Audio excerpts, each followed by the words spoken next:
On the eve of his hanging, when the jail had grown quiet enough to hear the breath of the walls and the gallows outside creaked like an old animal settling its bones, Elias Crow sat alone on the narrow cot and listened to the wind move through the square, carrying dust, memories, and the soft judgment of a town that had already decided who he was, and as the lantern light trembled and stretched his shadow across the bars, he began to speak, not to the guard, not to God, but to the empty air itself, because secrets, he had learned, grow heavy when they are carried too long, and his had weighed on him for 20 years. They had called him a butcher, a thief, a man born crooked, and he had worn those names like borrowed coats, never quite fitting but never taken off. Yet the truth was quieter and far more painful, beginning not with gunfire or greed but with a promise whispered beside a river where the water ran slow and forgiving, where he had once been another man entirely, younger, softer, in love with a schoolteacher named Clara Wynne who believed the world could be mended one careful stitch at a time, and it was for her, and for the child she never lived to hold, that he had stepped onto the road that would stain his name. The wind rattled the window as Elias pressed his palms together, remembering the night the ranchers came riding hard, accusing his younger brother Samuel of a crime he did not commit, and how the town had looked away because it was easier to believe the poor boy guilty than the rich man's son, and how Elias had begged, offered himself, offered money, offered silence, until the only thing left to offer was violence, the kind that changes a man forever even when it is born from love. And he confessed now that the first shot fired in his long legend had not been for gold or pride but to buy time, just a moment more for Samuel to run, a moment that cost another man his life and cost Elias his soul. The rope outside sighed as the wind shifted, and Elias laughed softly at the way stories grow teeth, how that single act had been retold until he became something monstrous, a shadow parents warned children about, when in truth he had spent most nights afterward sick with grief, riding farther west not to escape the law but to outrun the memory of Clara standing in a doorway with tears on her face, knowing without being told that the man she loved had crossed a line that could never be uncrossed. He told the empty cell how every robbery attributed to him had been exaggerated, how he had burned ledgers instead of homes, cut telegraph lines instead of throats, and left coins beneath church doors in towns that would have cursed his name if they knew, because guilt seeks balance even when justice does not. And he spoke of the children he had helped slip across borders, of the women he had guided through mountain passes under false moons, none of whom ever learned his real name because kindness, he believed, should be light enough to vanish. The lantern flickered as he leaned back, voice growing rough, admitting the darkest truth of all, that he had stayed an outlaw not because he could not stop, but because the legend protected the people he loved, because as long as Elias Crow remained a living nightmare, the men who truly deserved the rope stayed hidden behind respectability and clean hands, and Samuel lived quietly under another name, raising a family that would never know the sound of hoofs pounding in accusation. The night deepened, and Elias felt time press closer, so he spoke faster now, confessing the love he never let die, the letters he wrote to Clara but never sent, the way he visited her grave once a year under cover of darkness, laying wildflowers and apologizing to the earth for all the blood it had swallowed in his name. And as he spoke, the cell seemed to listen, the stones holding his words like water, and he wondered if the wind would carry them beyond the gallows, beyond the town, to a place where truth might matter more than endings. He admitted fear too, not of death but of silence, of his story ending as a lie carved into a wooden marker. And so he shaped his confession carefully, not to cleanse himself but to set something right in the world's crooked spine, revealing that the final crime pinned on him, the massacre that sealed his fate, had been staged, a brutal theater meant to draw him out so the town could claim peace without changing its ways, and that he had walked into the trap willingly, tired at last of running, trusting that some listener, some unseen witness, might hear the difference between legend and man. Outside, the gallows groaned again, closer now, and Elias lowered his voice to a whisper, saying that the Wild West was never as wild as people liked to believe, that most of its blood came from fear dressed up as law, and that if anyone ever told his story true, they should remember that even the darkest names once belonged to boys who loved and were loved in return. When he finally fell silent, breath shallow, the wind eased, as if listening too. And in that fragile pause before dawn, Elias Crow's confession lingered in the air, waiting for a guard to overhear, for a truth to escape, for a legend to begin unraveling just hours before the rope would tighten and the world would think it knew exactly who he was. They called her Mara Delaney long before they knew her face, and by the time she arrived beneath the white glare of the desert sun, her name had already settled into red mesa like dust that refused to lift, whispered in saloons and behind shuttered windows with the same fearful rhythm. because men said that every outlaw who had ever loved her had met a violent end, and though no one could agree on the details, the pattern was enough to keep their distance, enough to watch her ride in alone with a black veil pinned at her throat and grief stitched so neatly into her posture that it looked like grace. Mara took a small adobe house at the edge of town where the land broke into stone and scrub, a place others avoided because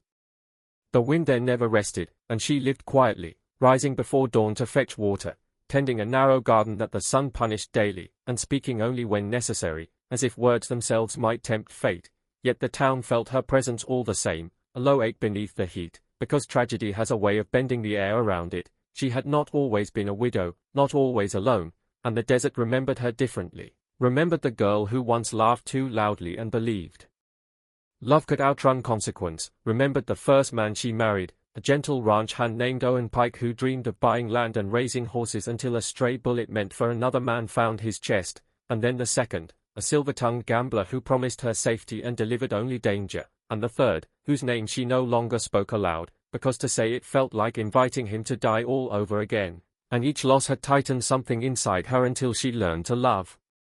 carefully, from a distance, like one admires fire without touching the flame. Red Mesa never asked her story outright, but it judged her all the same, and she accepted that judgment with a steady gaze, knowing fear was easier for people than understanding, knowing also that fate, once awakened, does not sleep long. It came for her again one late afternoon when the heat lay thick as a held breath and the cicadas had gone quiet, when she heard a sound at her door that was not a knock but a collapse, a heavy, human thud that startled her heart into motion, and when she opened the door she found a man folded into the dust, blood darkening his shirt though not enough to be called graphic, his face drawn with pain yet unmistakably alive, and in that instant Mara understood she stood at the edge of another turning, the kind that offers no warning and no mercy. The man's name, she would later learn, was Thomas Reed, a gunslinger by necessity rather than pride, hunted for reasons he barely understood, carrying wounds that came from standing in the wrong place when powerful men decided to make examples, and as Mara dragged him inside with a strength born of old emergencies, she told herself she was only saving a life, not inviting love, not tempting the same ending that had claimed every man who had ever slept beneath her roof. Yet even as she cleaned the wound and cooled his fever with damp cloths, she felt the familiar pull of care, the dangerous tenderness that grows when two strangers share silence and breath in a small room. Thomas drifted in and out of sleep, murmuring fragments of apology and resolve, and when he finally opened his eyes fully, they met hers with a gratitude so raw it felt like a confession, and though neither spoke of romance, the air between them thickened with unspoken recognition, as if both sensed the fragile shape of what might grow and feared it in equal measure. Days passed under the burning sun, and word traveled faster than Mara would have liked, because a wounded gunslinger does not disappear easily in a town built on watching, and soon the whispers returned, sharper now, reminding her of the names that came before Thomas, reminding him, once he understood the pattern, that loving her was said to be a sentence rather than a choice, and he tried, gently, to leave before he was strong enough, insisting she owed him nothing, insisting that fate had already circled too many times, but Mara stopped him with a look that carried years of buried ache, telling him that fear had stolen enough from her already, that if the world intended to take again it would not do so without her consent. What grew between them was slow and careful, a romance shaped by restraint rather than urgency, by shared meals eaten in quiet, by evenings spent watching the sun bleed into the horizon while the desert cooled and the stars appeared one by one, and though they never spoke promises, longing settled into every glance, every almost touch, every moment they chose to stay when leaving might have been safer, and Red Mesa watched from a distance, torn between expectation and doubt, waiting for the pattern to repeat itself because stories like Mara's were easier to accept than exceptions. Trouble came as it always did, carried on horseback by men whose power fed on pursuit, and though the confrontation that followed did not revel in blood, it left scars all the same, forcing Thomas to choose between running once more or standing still beside a woman the world insisted was cursed, and Mara, seeing the weight of that choice, felt her heart break in advance, because loving someone means allowing them to walk toward danger if that is where their path leads. In the end, Thomas chose to go, not because he believed the rumors, but because he believed her life might finally know peace if his shadow was removed from it, and their farewell was quiet and devastating, marked not by dramatic gestures but by hands held too tightly and eyes that said what mouths could not. And as he rode away beneath the relentless sun, Mara stood in the doorway of her adobe house and felt the desert take another piece of her, even as she wondered if fate might, just this once, grow tired of its own cruelty. Red Mesa would later claim the story ended as it always did, that love and death had followed her name once more, but the truth was softer and more uncertain, lingering like heat after sunset, because some stories do not conclude with graves or weddings, but with the ache of what was almost allowed to live, and beneath the burning western sun, the widow of Red Mesa remained, carrying both her sorrow and her courage forward, unaware that fate, having been challenged, was already considering its next move. Deadwood Crossing had forgotten what law looked like long before Caleb Harlan rode in beneath a sky the color of old iron, and the town barely noticed him at first because broken men blended easily into places already cracked beyond repair. Yet there was something about the way he sat his horse, straight-backed, despite the stiffness in his left shoulder, eyes steady despite the weight behind them, that made a few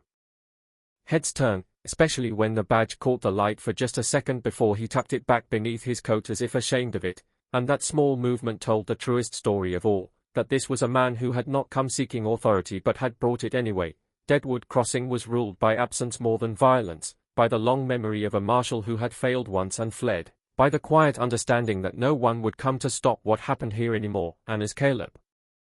dismounted near the hitching post, the wind pushing dust against his boots, he felt the familiar tightening in his chest, the same one that had driven him west for years without rest, because this was the place where everything had gone wrong, the place where he had worn the badge proudly and lost more than he could ever repay. He had been younger then, convinced that good intentions were enough, convinced that if he stood firm others would stand with him, and when the Black Hollow Gang had ridden in, smiling and patient, he had believed he could hold the line alone, believing also that mercy might soften men who mistook restraint for weakness, and the town had paid for that belief in one long night of fire and fear. When the jail burned, the deputy fell, and Caleb's wife, Anna, was caught in the chaos not as a target but as a consequence, and though no blade or bullet had been meant for her, she died all the same, leaving Caleb with a badge soaked not in blood but in blame. He had left Deadwood Crossing before dawn the next day, unable to face the silence, unable to hear the unspoken verdict in every doorway, and for years afterward he told himself he was finished with the law, that justice belonged to men without ghosts. Yet the badge had followed him like a shadow, passed from pocket to pocket, taken out only on nights when sleep refused to come, and now, older and worn thin by time, he had returned not out of hope but necessity, because some failures circle back until they are answered. The town greeted him with guarded eyes and doors half closed, and when someone finally recognized him, the name passed quietly from mouth to mouth like a warning rather than a welcome, and Caleb felt the old weight settle fully onto his shoulders, knowing that broken trust is harder to rebuild than any burned building. Deadwood Crossing was preparing for war, though no one said it plainly, because the Black Hollow Gang, or what remained of it, was moving back through the territory, reclaiming towns they had once broken, and this time they were older, richer, more careful, and the people of Deadwood Crossing knew they would not be spared twice, yet fear had taught them to survive by staying small, by hoping trouble would pass them by, and Caleb saw that same fear everywhere he looked, in the way men avoided his gaze, in the way women kept children close, in the way the saloon stayed open but quiet, as if noise itself might invite violence. He took a room above the livery and spent the first night listening to the town breathe, counting every sound, every footstep, every distant bark of a dog, and with each hour the past pressed closer, memories rising unbidden, the smell of smoke, the echo of Anna's voice calling his name, the moment he realized help was not coming, and by morning he knew he could not leave again, not this time, not without facing what he had abandoned. When he pinned the badge back onto his coat and stepped into the street, the town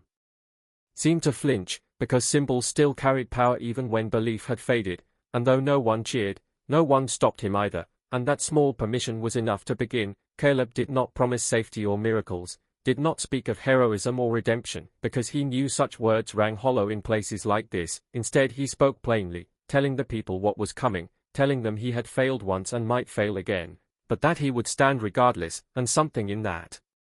honesty stirred a fragile response, because courage, when stripped of pride, becomes recognizable. Preparations followed, quiet and deliberate, men repairing doors, women stockpiling water, children sent to cellars, and Caleb moved through it all with steady resolve, training those willing to learn, setting watches, making plans that acknowledged fear rather than denying it, and as he worked, the ghosts walked beside him, not accusing now but watching, waiting to see whether this version of him would run when tested. The gang arrived at dusk 2 days later, not with chaos but with confidence. Riding slow and spread wide, their leader smiling the same patient smile Caleb remembered too well, and the confrontation that followed was tense rather than bloody, shaped by long looks and careful words, by the knowledge that violence, once started, would not choose its victims, and when the first shot finally rang out it did not feel like an explosion but a release, a terrible confirmation that some paths cannot be avoided. Caleb moved through the streets with practiced calm, not reckless, not eager, protecting where he could, retreating when necessary, making choices guided not by pride but by consequence, and though fear clawed at him, it no longer ruled him, because this time he did not believe himself alone, seeing townsfolk stand where once they had hidden, seeing hands shake but remain steady enough, and in that shared resolve something shifted, something that felt like the beginning of forgiveness. The fight did not end cleanly, and when the dust settled Deadwood Crossing bore new scars, yet it still stood, and the gang, broken and driven off, left behind the quiet shock of survival, and as dawn rose over the battered town, Caleb stood in the street where he had once fled, feeling grief and relief intertwine, knowing this did not erase the past but answered it, at least in part. When the townspeople finally gathered, there were no speeches, no celebrations, only nods, murmured thanks, and the slow rebuilding that follows endurance, and Caleb accepted it all with humility, because redemption, he had learned, is not granted in a moment but earned in staying. The badge felt heavier than ever, but for the first time it did not burn, and as he looked toward the horizon he understood that Deadwood Crossing did not need a perfect marshal, only one who would remain when leaving was easier, and though the ghosts would never fully fade, they no longer stood in his way, because the last marshal of Deadwood Crossing had finally chosen to face them, and in doing so, had given the town, and himself, a future rough-edged, uncertain, but real deep in Black Canyon, where the rock walls rose like folded shadows and the sun only touched the canyon floor for a few brief hours each day, there existed a silence that felt watched, and it was into this silence that Jonah Pike wandered when desperation finally outweighed fear, carrying little more than a canteen, a worn mule, and a map that should never have been found, a brittle scrap of paper uncovered behind a false wall in an abandoned shack, marked with symbols too careful to be random and a single phrase written in a trembling hand that read Devil's Gold, and though Jonah had laughed at first, calling it the invention of a madman or a drunk, the longer he studied it the more it seemed to study him back, the lines almost shifting when he looked away, and Jonah, having lost his land, his savings, and the woman who could no longer wait on hope, told himself that curses were luxuries for men who could afford to walk away. The desert did not greet him kindly as he followed the map's instructions, days stretching thin beneath a sky that felt too wide, nights filled with stars that seemed closer than usual, and it was on the second night that Jonah first heard the whispers, faint and uncertain, like wind threading through stone, calling not his name but his longing, promising rest, promising purpose, promising an end to the gnawing hunger that lived behind his ribs, and though he told himself it was only exhaustion, the voices returned again and again, always gentle, never commanding, never threatening, which somehow made them harder to ignore. Black Canyon revealed itself slowly, a wound in the earth rather than a place, and as Jonah descended its narrow paths the air grew cooler, heavier, carrying the smell of damp stone and something older, something patient, and he noticed then that the whispers no longer drifted randomly but seemed to follow him, adjusting to his pace, waiting when he stopped, and when fear finally rose sharp enough to taste, it was not because of what the voices said but because of how well they understood him, reminding him of debts unpaid, of nights sleeping under wagons, of the shame of returning home with nothing to show for years of work, and when he reached the marked spot, a seam of dark rock veined faintly with gold that glimmered even in low light, his hands shook not with excitement but with recognition, as if some part of him had always known this place existed and had simply been waiting to arrive. Jonah began to dig, carefully at first, then with growing urgency, each strike of the pick echoing too loudly against the canyon walls, and with every inch of exposed gold the whispers grew clearer, warmer, praising his persistence, assuring him that he was chosen, that others had turned back but he had listened, and when he unearthed the first heavy nugget, smooth and cold despite the heat, he laughed aloud, the sound startling in the enclosed space, because in that moment it felt as though the world had finally balanced its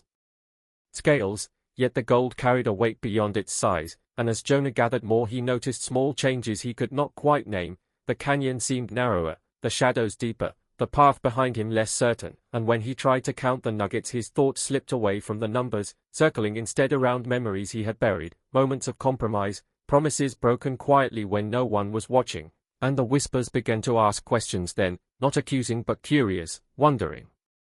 what Jonah would trade to keep what he had found, wondering what he believed he truly deserved. Sleep came fitfully that night, filled with dreams of men digging beside him whose faces he could not see, whose tools struck stone in perfect rhythm, and when he woke he discovered that the gold had shifted in his pack, arranged not randomly but deliberately, forming shapes that reminded him of the map's symbols, and though panic urged him to leave, another voice, his own, or something wearing it, insisted he was too close to turn back, that fortune never comes without discomfort. Days passed in a strange blur, time stretching and folding in on itself, and Jonah began to lose track of how long he had been in the canyon, only that the whispers no longer waited for night but accompanied him constantly, narrating his actions, encouraging him when doubt crept in, and gently dismissing his fear as weakness, and when he finally attempted to leave, burdened with more gold than he could safely carry, he found the path altered, the familiar markers gone, replaced by smooth rock and misleading turns, and the canyon answered his rising panic with silence, the whispers withdrawing just enough to leave him alone with his thoughts, which proved far harsher than any curse. Hunger and thirst sharpened his resolve, and Jonah made choices he once would have sworn he never could, abandoning supplies to lighten his load, leaving behind his mule when it stumbled, promising himself these were temporary sacrifices, necessary ones, and the canyon seemed to listen closely to each decision, the air growing warmer, the gold heavier, until at last Jonah understood what the terrible price truly was, not a sudden death or a dramatic punishment, but a slow narrowing of the soul, a series of small surrenders that left nothing untouched. When he finally emerged from Black Canyon, gaunt and changed, he carried gold enough to buy back his land, to impress the town, to silence every doubt ever spoken about him, yet those who saw him return stepped back instinctively, sensing something off in his eyes, something distant and listening, and Jonah himself felt it too, the whispers never fully gone, now softer, woven into his thoughts, reminding him of where the gold had come from and what it had required, and though he tried to live as he once had, to love, to belong, he found that the canyon had followed him, not in stone but in spirit, claiming a quiet ownership over every choice he made thereafter. Years later, when Jonah disappeared without explanation, some said he had finally gone mad, others that he had returned to Black Canyon willingly, drawn back by the same promise that had once saved him, and the gold he left behind was found scattered, hidden, given away, as if he had tried to undo the bargain piece by piece, but the canyon remained, unchanged and waiting, and the whispers still drift across the desert on certain nights, offering riches without urgency, asking only for listening, because the devil's gold of Black Canyon does not demand payment all at once. Only patience, only time, only the quiet agreement of a desperate heart willing to believe that wealth can fill what loss has hollowed out.